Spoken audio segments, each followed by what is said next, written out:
Remove this black trash from my office." Omar al-Rashid, a towering figure, loomed over 1-2-year-old Amara Williams as she quietly emptied his wastebasket. Her small hands gripped the plastic liner, trying to fade into the background. He kicked the trash bin, sending papers scattering across the marble floor. "Filthy little pest," he muttered in Arabic to his assistant. "The cleaner's worthless daughter." His assistant chuckled. "She's as stupid as her monkey mother." Omar seized Amara's wrist, his expensive rings digging into her skin. "You understand nothing, do you, little animal?" Amara briefly looked up, her dark eyes meeting his. She said nothing, simply continued gathering the scattered papers. He shoved her aside. "These American fools, well, steal their 500 million while this garbage cleans up after us." Omar straightened his $10,000 suit, stepping on the papers Amara had just collected. But what he didn't know was that this worthless child understood every single word he was saying, every insult, every detail of his criminal plan. And in precisely 72 hours, she would use that knowledge to bring his entire empire crashing down. The fluorescent light flickered overhead as Amara helped her mother, Kesha, organize cleaning supplies. The smell of disinfectant mingled with the clinking of mops against metal buckets. "Mama," Amara whispered, glancing toward the door. "That man today, Mr. Omar. He said bad things." Kesha didn't look up from counting inventory sheets. "Baby, you know better than to listen to grown folks' business. Just keep your head down." "And he said he's going to steal Mr. Harrison's money." Amara's voice trembled. $500 million. Kesha froze, her pen hovering over the checklist. "What are you talking about, Amara? You don't even speak Arabic." "Yes, I do, Mama." Amara's words tumbled out in a rush. "He called me trash.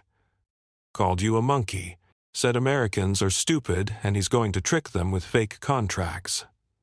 The pen slipped from Kesha's fingers, clattering to the concrete floor. "Baby girl, that's impossible. You've never learned. I taught myself." Amara pulled out her worn phone, scrolling to language learning apps. YouTube videos, online refugee help calls. "Mrs. Fatima from 3B teaches me Somali, and I learned Arabic from her friends." Kesha stared at her daughter as if seeing her for the first time. You really understood what that man was saying?" "Every word." Amara's eyes filled with tears. "Has going to hurt people, Mama. The housing project he's talking about, that's where Jamal's family was supposed to move, where the Gonzalez kids could finally have their own rooms." Kesha sank onto an overturned bucket, her hands shaking. Speaking up could cost her job, their health insurance, everything they'd worked for. But looking at her daughter's determined face, she saw something she had never noticed before. An intelligence that burned like fire, a moral compass that pointed true north. "What exactly did he say, baby?" Amara took a deep breath. He said Monday would be too late to stop them. "Mama, we have to tell someone. We have to tell Mr. Harrison." "Mr. Harrison?" Kesha's voice cracked. "Baby, he's not going to listen to us. We're just what, Mama? Just cleaning ladies? Just nobody?" The question hung in the air like a challenge. The security guard's hand hovered over his radio as Kesha approached the executive floor, Amara trailing behind in her school backpack and sneakers. "Ma'am, Mr. Harrison didn't authorize any." "It's okay, Marcus." David Harrison's voice echoed from his office doorway. He looked curious, not annoyed. "Mrs. Williams, is everything all right?" "It's quite late." Kesha's hands twisted the cleaning cloth she was still holding. "Mr. Harrison, sir. I'm sorry to bother you, but my daughter, she says she heard something important about your deal tomorrow." David's eyebrows rose as he studied Amara, who stood half hidden behind her mother. "Your daughter? Come in, both of you." The office smelled like expensive leather and coffee. Amara perched on the edge of an oversized chair, her feet barely touching the ground. "Now then," David settled behind his desk. "What's this about?" "The man with the fancy watch," Amara began quietly. "Mr. Omar. He spoke in Arabic. He said things." Arabic. David leaned forward. Honey, I don't think you understand. He said you're a fool, that Americans are stupid and easy to trick. Amara's voice grew stronger. He's planning to steal your money through fake contract words. David exchanged glances with Kesha, then spoke gently. Sweetheart, sometimes grown-ups use big words that sound scary, but... Amara straightened up. The Arabic flowed from her lips with perfect pronunciation. David's coffee cup froze halfway to his mouth. He said, Well, take everything from this stupid company. Amara translated. Then his assistant laughed and said, Allah Arabia, they have no experience with Arabic language. David set down his cup with shaking hands. Where? How do you know Arabic? YouTube mostly. And Mrs. Fatima upstairs teaches me. I help translate for refugee kids at the community center. Amara pulled out her phone. Want me to show you? She opened a news app and played an Al Jazeera clip. As the rapid Arabic flowed from the speaker, Amara translated simultaneously. The reporter is saying the Egyptian parliament voted on new trade agreements. The opposition leader claims the president is hiding corruption in infrastructure deals. David's jaw dropped. The translation was flawless, capturing not just words, but context and political nuance. Amara, his voice was barely a whisper. What exactly did Mr. Omar say about our deal? He used special Arabic lawyer words mixed with regular talking to confuse any translator you might hire. He said the real contract gives him control after 6 months, not you. And there are hidden words that make you pay penalties if you try to stop him. She slid off the chair and approached his desk. Mr. Harrison, can I see the contract? With trembling hands, David pulled out the Arabic sections. Amara scanned them quickly, her young finger tracing the text. Right here. She pointed to a seemingly innocent paragraph. This says temporary partnership arrangement, but in the Arabic legal structure, temporary actually means until transfer of primary authority, and this word here. She tapped another line. In Emirati dialect, it means complete ownership, not shared management like your translator probably said. David stared at the contract, then at this 2-year-old who had just exposed a multi-million-dollar fraud. There's more, Mr. Harrison. Amara's voice dropped to a whisper. He said something about other American companies they've done this to before. And he laughed about how easy it is because Americans never learn Arabic well enough to catch them. The office fell silent except for the hum of air conditioning. David looked at Kesha, who appeared as stunned as he was. Mrs. Williams, David finally said, your daughter may have just saved our company from the biggest fraud in our history. Amara climbed back into the chair. Mr. Harrison, the signing is tomorrow, right? He said he moved it up because he wants to finish the Americans before they get suspicious. David reached for his phone with shaking hands. I need to call my legal team now. Wait. Amara held up a small hand.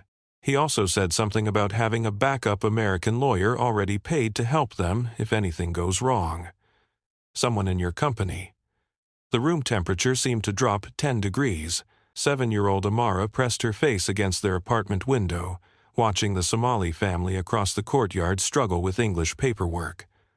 Mrs. Fatima held official documents, tears streaming down her face as she tried to communicate with a city housing official. Mama, why is she crying? Amara had asked. Kesha pulled her daughter close. Sometimes, baby girl, when people can't speak the same language, they can't get help, even when they really need it. That night, Amara downloaded her first language app. Present day, David's office. I started with Spanish, Amara explained quietly. Her small hands folded in her lap, for the kids at school whose parents couldn't come to teacher meetings. Then, Arabic, when the refugee families started moving into our building. David leaned forward, captivated. How many languages do you speak, Amara? 8 fluently. Working on 3 more. She shrugged like it was nothing special. Mrs. Gonzalez taught me Portuguese. Mr. Kim helps with Korean. I teach myself the others online. Kesha's voice broke with pride and pain. She stays up until midnight, sometimes listening to foreign news, helping neighbors fill out forms. I thought she was just playing games on that phone. Why languages, honey? David asked gently. Amara looked up with eyes too wise for her age.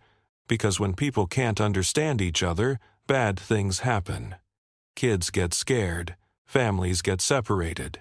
People like Mr. Omar think they can trick everyone. She pulled a worn notebook from her backpack.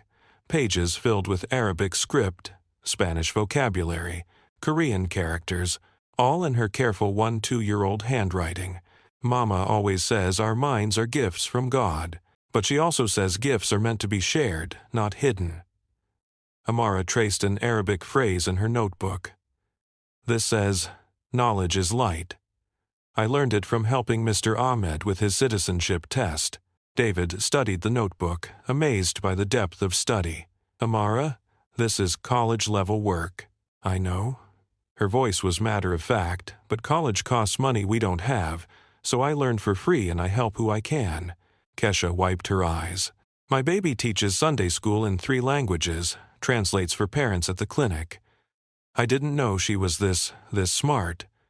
You always knew, Mama, Amara whispered. You just didn't know other people would listen. Monday morning, conference room. I need you to be my secret weapon, David whispered to Amara as they stood outside the glass conference room. Can you handle that?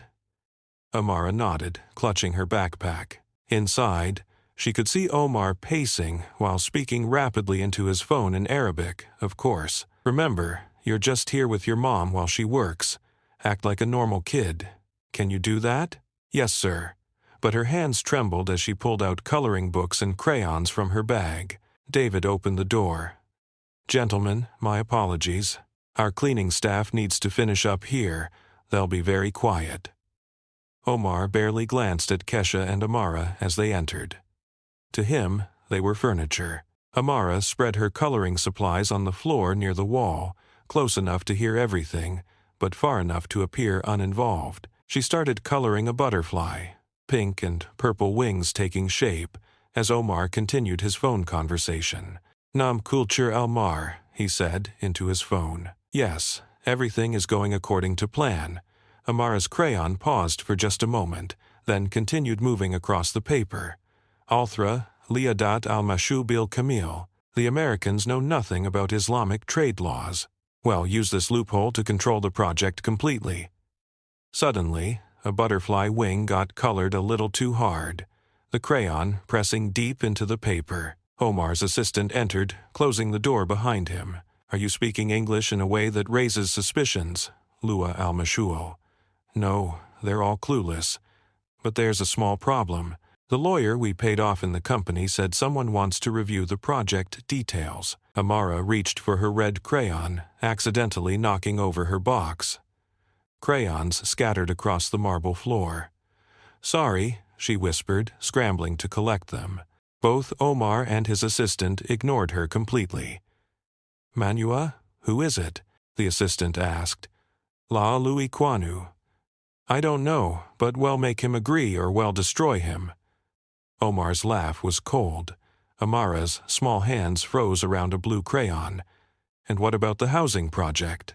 That's the beautiful part. Well, take the land and build resorts for the rich.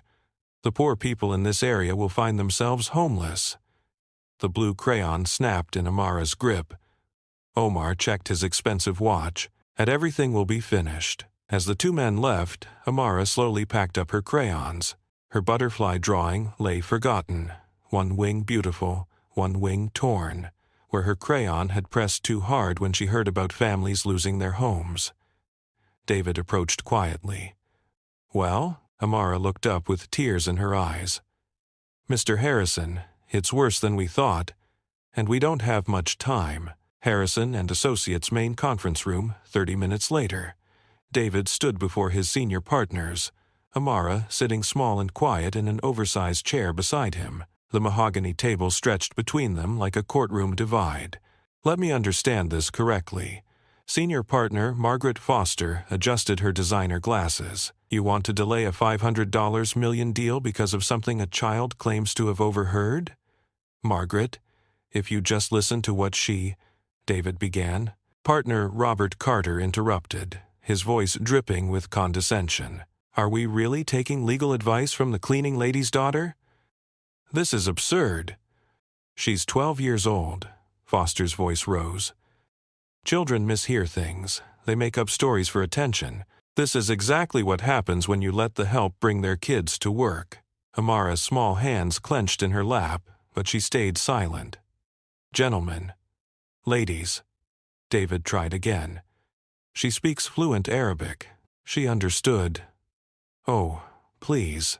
Partner James Sullivan leaned back in his leather chair. These kids watch too much TV. Probably picked up a few words from some movie and thinks she's a translator.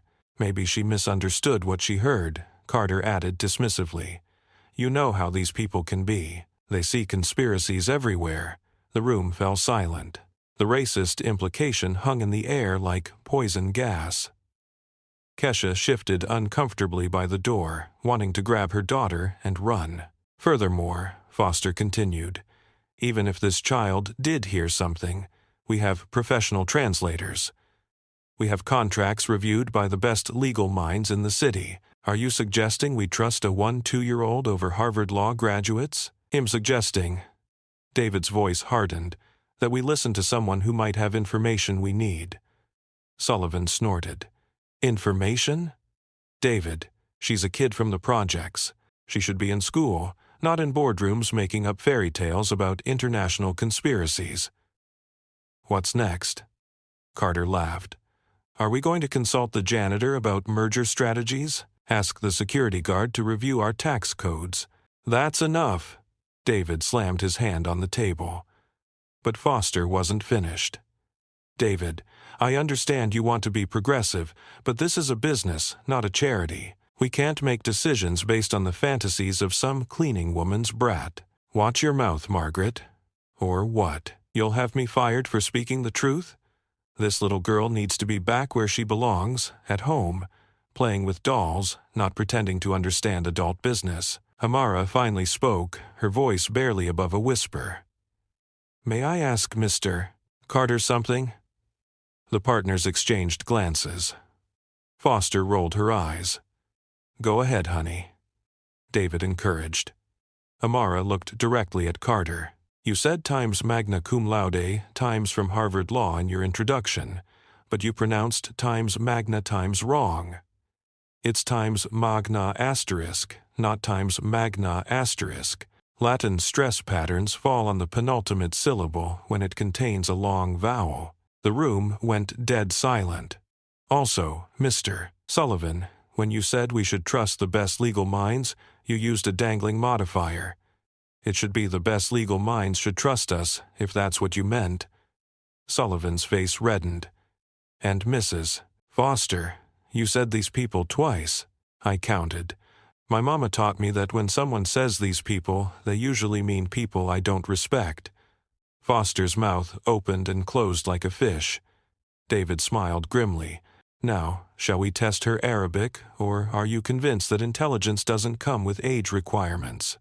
The senior partners shifted uncomfortably in their expensive suits, suddenly very interested in their legal pads. Conference room, 45 minutes before signing. David turned to his humbled partners. Gentlemen, ladies, meet our new linguistic consultant. Amara, are you ready to help us save this deal? The senior partners sat in stunned silence as David outlined the plan. Omar's team would be there in 30 minutes for final negotiations. Amara would sit quietly in the corner with her tablet, appearing to play educational games. In reality, she'd monitor all Arabic communications and feed them intelligence. Foster started to object, but David cut her off. Margaret, unless you suddenly learned Arabic overnight, I suggest you listen. Amara opened her tablet and showed them a simple drawing app. Use this to send you signals. Red dot means they're lying. Blue dot means important information. Green dot means they're telling the truth about something. That's actually quite sophisticated, Carter admitted reluctantly. The conference room doors opened. Omar strode in with his legal team, speaking rapid Arabic to his assistant. Heel signing. The money will be completely in our hands. Amara's finger moved across her tablet screen. To anyone watching, she was coloring a house, but she tapped a red dot that appeared on David's phone. "Gentlemen, welcome." David greeted Omar's team warmly. "Ready to finalize this partnership?" "Of course." Omar smiled. "Though I must say some of these contract terms seem quite favorable to your company." Perhaps too favorable. He was testing them, seeing if they'd negotiate against their own interests. Amara quickly drew a blue dot. David glanced at his phone. "Actually, Omar, I think the terms are fair as written. 50/50 partnership, shared decision-making, equal profit distribution, standard international joint venture structure." Omar's assistant whispered in Arabic. "Yabu al-Nuskafia. It seems they don't know about the hidden clauses." Blue dot on David's screen. However, David continued smoothly. "I'd like to review Section 47B once more, the subsidiary management structure." Omar's face twitched. That section contained some of his most carefully hidden traps. Kiev Yarif Hadada. How does he know this? Omar hissed to his assistant. Red dot, blue dot, red dot. Amara's little fingers worked quickly, her drawing app becoming a sophisticated intelligence-gathering tool. "Is there a problem with Section 47B?" David asked innocently. "No, no problem." Omar lied smoothly. "Though perhaps we could discuss the timeline modifications." He launched into a complex explanation, switching between English and Arabic to confuse the Americans. But Amara caught every word.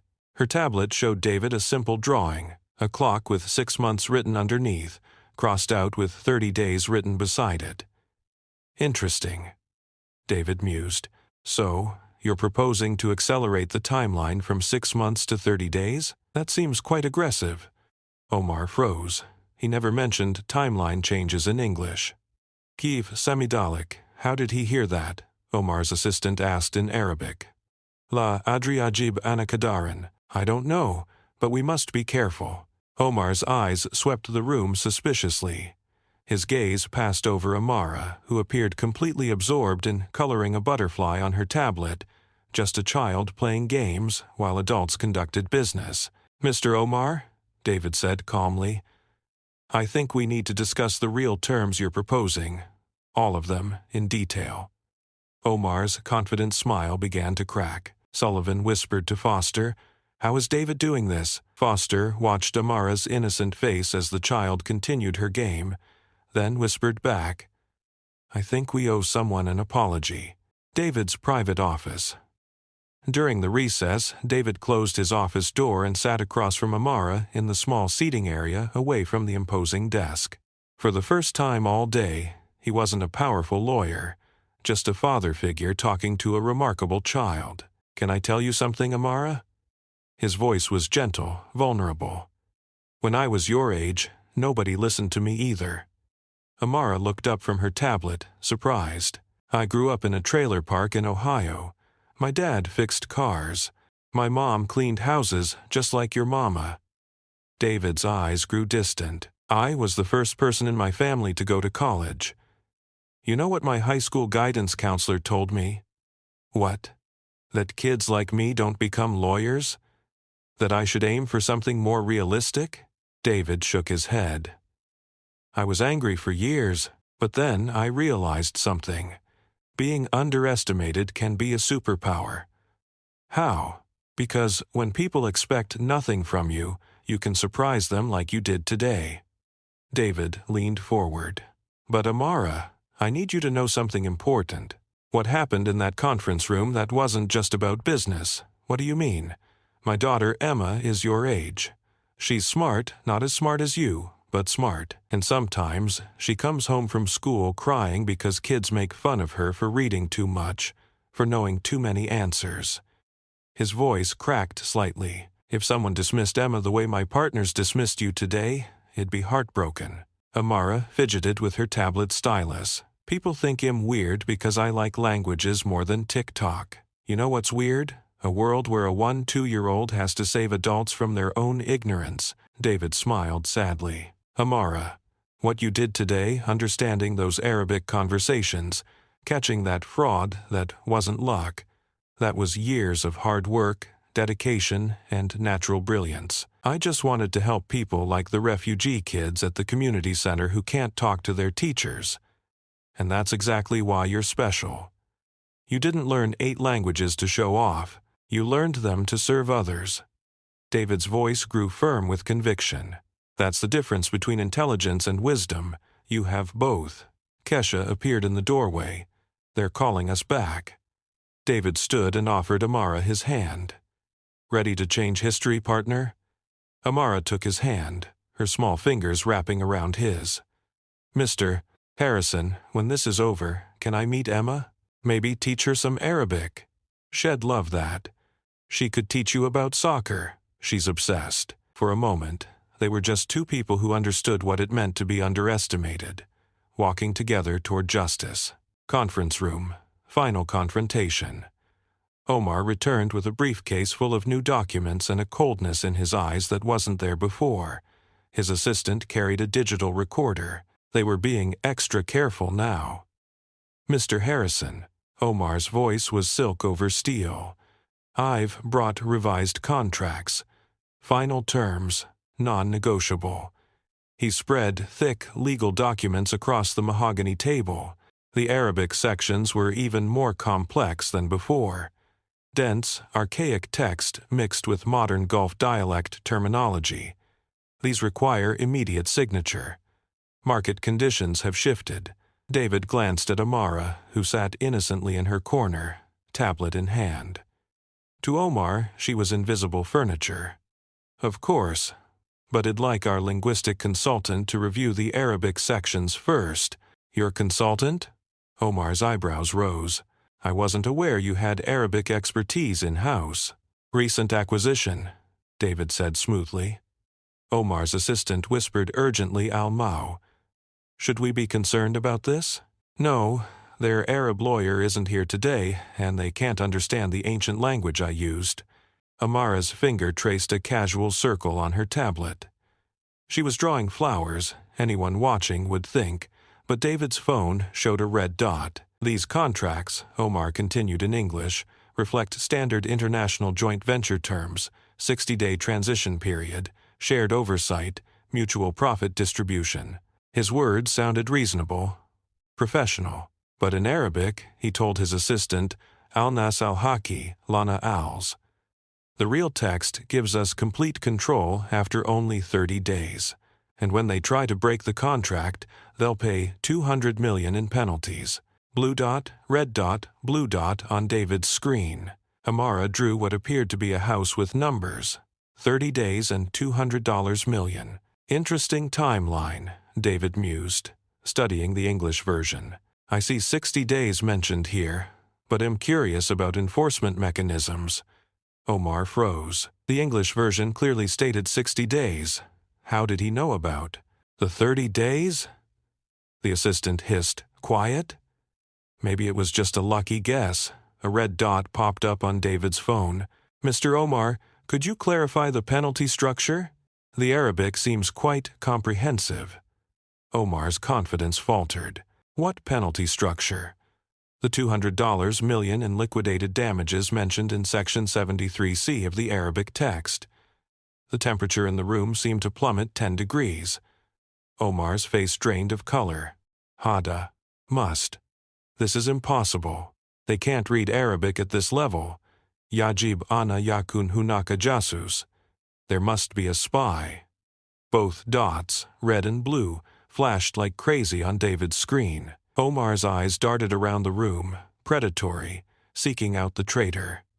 His gaze swept over the senior partners, the legal assistants, even David himself, finally settling on Amara. The little girl sat there, quietly coloring what looked like a rainbow on her tablet, completely lost in her childish artwork. Omar stared at her for a long, intensely suspicious moment. Then he walked over to her chair. "Little girl," he said, his voice deceptively gentle. "What are you drawing?" "A rainbow," Amara answered without looking up, her crayon still moving. "Ma ismuki ayatua alpha tala sugira." "What's your name, little girl?" The question was a carefully laid trap. If she understood, she'd give herself away with her reaction. Amara kept coloring, showing absolutely no sign that she'd heard anything out of the ordinary. Halu Hibina Alzak. Do you like rainbows? Still no reaction. Omar visibly relaxed a little. Just a dumb kid after all. But then he noticed something subtle. Amara's crayon paused for just a split second when he spoke Arabic. Atakulu Anaha Latafam. You're sure she doesn't understand? He asked his assistant. This time, Amara's hand definitely trembled. Omar's eyes narrowed. He knelt down beside her chair, his ridiculously expensive suit now at her eye level. Ayata Al-Fat, also, do you understand us? Amara looked up at him with wide, innocent eyes. Are you talking to me, mister?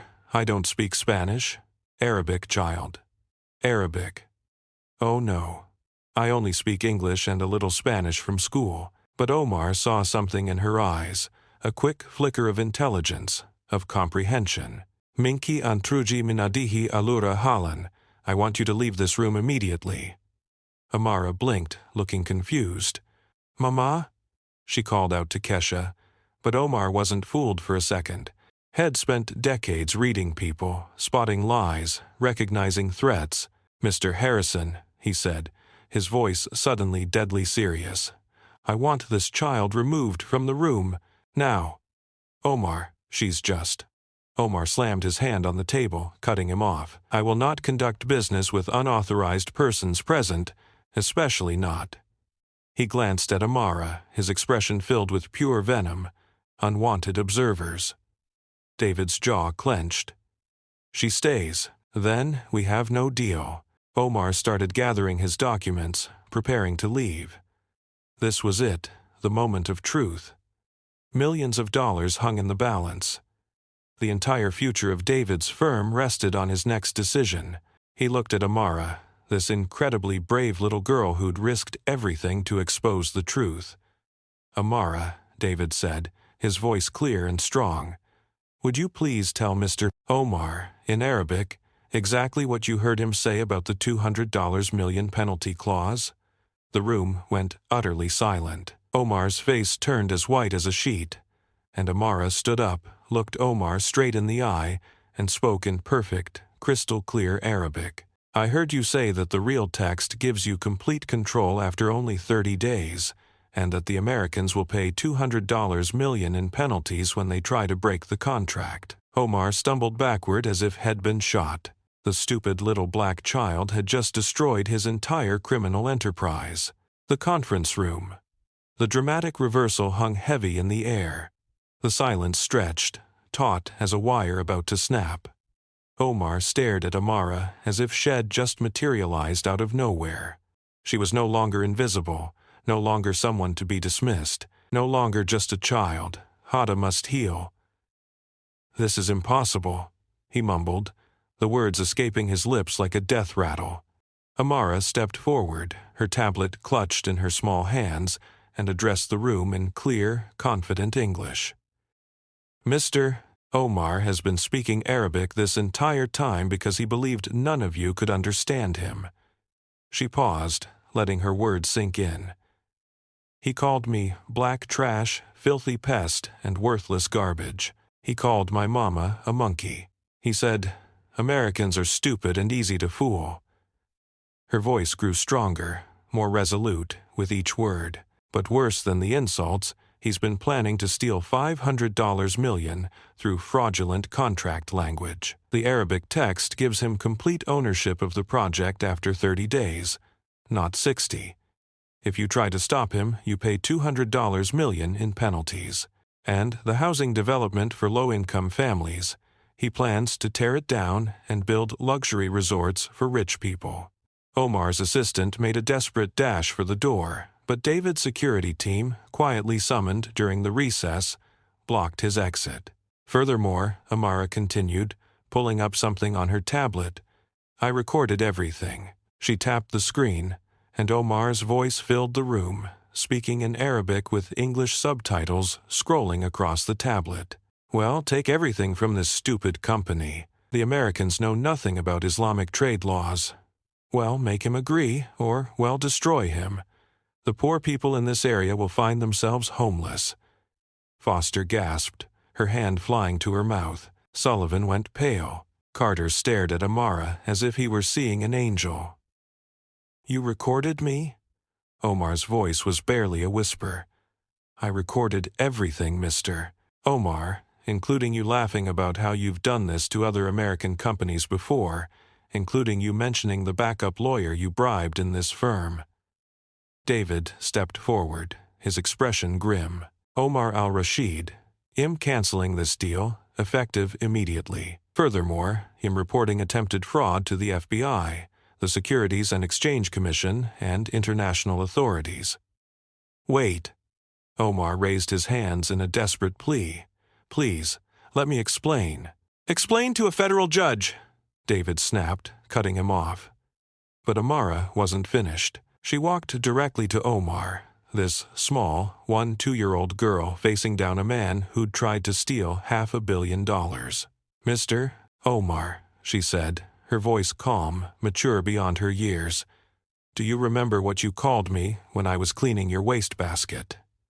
Omar's mouth opened and closed, but no sound came out. "You called me dirty black trash and told someone to remove me from your sight. You kicked my supplies across the floor. You grabbed my wrist so hard it left marks."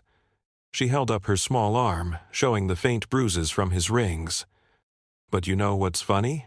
While you were busy thinking I was worthless, I was busy saving $500 million and protecting hundreds of families from losing their homes." The words hit Omar like physical blows, each one landing with a sickening thud. And now, Amara's voice carried the quiet authority of absolute justice. "Everyone will know that a 2-year-old girl you called garbage was smart enough to stop your entire criminal operation." Omar collapsed into a chair, his empire crumbling around him, the pieces falling at his feet. David placed his hand on Amara's shoulder, his voice filled with pride. "Ladies and gentlemen, I present Dr. Amara Williams, the youngest chief linguistic consultant in legal history, and the person who just saved our company from the largest fraud attempt we've ever faced." The room erupted in applause, slow at first, then thunderous. Foster stood up, her face etched with remorse. "Amara, I don't know how to apologize for what I said earlier. You showed more intelligence and courage in one morning than I've shown in my entire career." Sullivan nodded vigorously. "The board needs to hear about this immediately. We need to create a formal recognition program." "Already done," David interrupted, a hint of a smile playing on his lips. He pulled out an official document. "Effective immediately, Amara Williams is appointed Chief Youth Linguistic Consultant, with full educational support, her own office, and compensation appropriate to the value she's provided this firm." Kesha stepped forward, tears streaming down her face, overwhelmed by the moment. "Mr. Harrison, we can't. This is too much, Mrs. Williams." David turned to her with deep respect. "Your daughter didn't just save our company. She exposed international fraud that could have hurt countless families. This isn't charity. It's payment for services that no amount of money could truly cover." Chen approached Amara hesitantly. Could I shake your hand? I've never met anyone quite like you." As Amara shook hands with her senior partner, the same people who'd called her a liar and a fantasist just an hour ago, Omar made one last desperate attempt, his voice cracking with despair. "Please," he begged David, "I have family, children of my own. If this goes public, I'll lose everything." Amara turned to him, and for a moment, her 2-year-old compassion shone through. "Mr. Omar, I hope your children never have to hear adults call them worthless because of how they look or where they come from. I hope they never have to prove they're smart enough to exist in the same room as you." Her kindness was more devastating than any accusation, cutting him deeper than any insult. "But you tried to steal money that would have built homes for kids like me. You tried to hurt my community, my friends, my neighbors. So no, I can't help you now." David's phone buzzed with notifications, alerts flashing across the screen. News outlets were already picking up the story. One 2-year-old genius exposes $500 million fraud. Cleaning lady's daughter saves major law firm. Child prodigy outsmarts international criminal. Amara, David knelt down to her level, wanting to make sure she understood what was coming. There are going to be reporters, interviews, maybe even book deals. But I want you to know, you never have to be anyone's symbol or spokeswoman. You're a child first, a genius second. Can I still help the refugee kids with their translation? She asked, her priorities clear. You can do whatever makes you happy, David assured her. Foster cleared her throat awkwardly, her gaze shifting nervously. Amara, would you be willing to teach some of us basic Arabic? I realize we have significant gaps in our international capabilities. Amara looked up at the woman who'd called her the cleaning woman's brat just hours ago, her expression open and guileless. Of course, Mrs. Foster, learning new languages is fun. Even grown-ups can do it if they try really hard. The gentle innocence of her response, devoid of malice despite the earlier cruelty, brought tears to Foster's eyes. As FBI agents arrived to arrest Omar and his assistant, Amara sat in David's chair behind the massive mahogany table, her small frame dwarfed by the executive furniture, but her presence commanding the entire room. The worthless trash Omar had tried to sweep away had become the most powerful person in the building, and she was only 12 years old. 1 year later, at Harrison & Associates, the brass nameplate on the office door read, Dr. Amara Williams, Chief Youth Linguistic Consultant. Inside, 1 3-year-old Amara sat at a child-sized desk next to a regular one, reviewing documents in 5 different languages while her homework lay open nearby, advanced calculus that would challenge most high school students. Her office walls displayed certificates of recognition from the FBI, the State Department, and 3 universities offering her early admission. But the spot of honor went to a framed photo of Amara teaching Arabic to a group of refugee children at the community center, all of them laughing at something Shed written on the whiteboard. A soft knock interrupted her concentration. David entered, accompanied by a young girl who looked remarkably like him. Amara, he'd like you to meet my daughter, Emma. Emma, blonde and shy, clutched a soccer ball and stared at Amara with a mixture of awe and nervousness. Dad says you speak like 100 languages, Emma whispered, her eyes wide. Only 12 fluently, Amara grinned, closing her textbook. But I'm working on Mandarin. Want to hear something cool in Arabic? Amara asked. Really? Emma replied. Uhibu kurat al-Qadaman. Amara pointed to Emma's soccer ball. That means I love soccer too. My friend Layla taught me all the soccer words when she moved here from Syria. Emma's face lit up with excitement. Could you teach me to say goal in different languages? For the next hour, the 2 girls sat cross-legged on Amara's office carpet, teaching each other. Emma demonstrating soccer kicks, while Amara provided multilingual sports commentary that had them both giggling. David watched from the doorway, a wave of emotion washing over him as he remembered how, just a year ago, his colleagues had dismissed this brilliant child as worthless trash. Mr. Harrison. Kesha appeared beside him, wearing the professional attire of her new position as Director of Community Outreach. The scholarship committee is ready for you. In the main conference room, the same room where Omar had once called Amara garbage, David addressed a diverse group of teenagers and their parents. The Amara Williams Foundation has approved full educational scholarships for 15 students this year, he announced, his voice filled with pride. Each recipient was nominated by someone who saw potential that others missed. The recipients included a homeless honor student, a teenage single mother pursuing her GED, a young man whose learning disabilities masked his mathematical genius, and a deaf girl whose American Sign Language skills made her a natural for international relations. But before we celebrate, David continued, pausing for effect, I want you to hear from someone special. Amara entered the room, no longer the invisible child with the cleaning supplies. She wore a simple dress and carried herself with a quiet confidence that commanded immediate respect. A year ago, a very powerful man looked at me and saw nothing but dirty black trash, she began, her voice clear and strong. He thought I was too young, too poor, too different to matter. He was wrong. She paused, looking at each scholarship recipient, making eye contact with each one. But here's what I learned. He wasn't wrong because I'm special. He was wrong because every person in this room is special.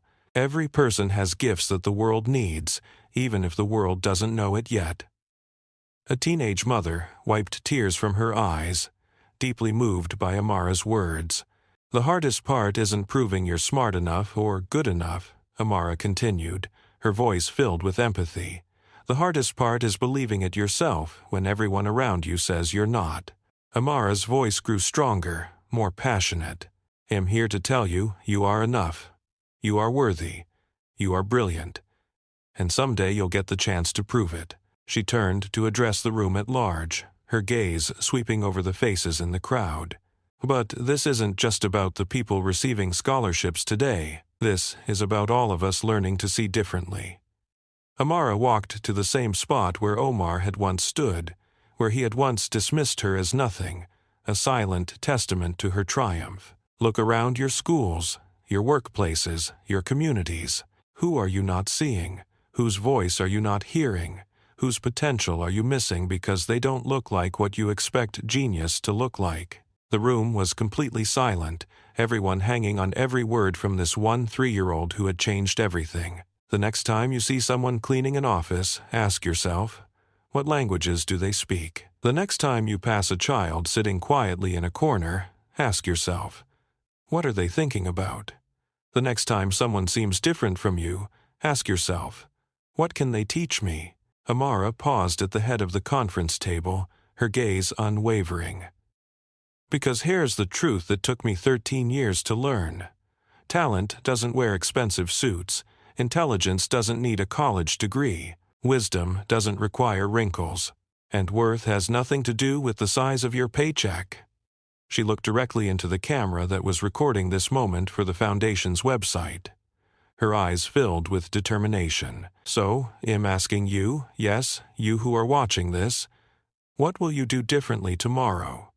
Will you notice someone you've been overlooking? Will you listen to someone you've been dismissing? Will you see potential where others see problems? Amara smiled, the same quiet smile she had when Omar first underestimated her, a smile that spoke volumes about her resilience and her unwavering belief in the potential of others. Because somewhere out there is another kid like me sitting quietly in a corner, understanding more than anyone realizes, and they're waiting for someone like you to see them. She paused one final time, her voice filled with urgency. Don't make them wait too long. The screen faded to text, leaving the audience with a powerful call to action. Share your story of hidden potential in the comments below. Like this video if you believe talent exists everywhere. Subscribe to Black Soul Stories for more stories of people who changed the world by being exactly who they were meant to be. And finally, a gentle reminder. And remember, you never know who might be listening.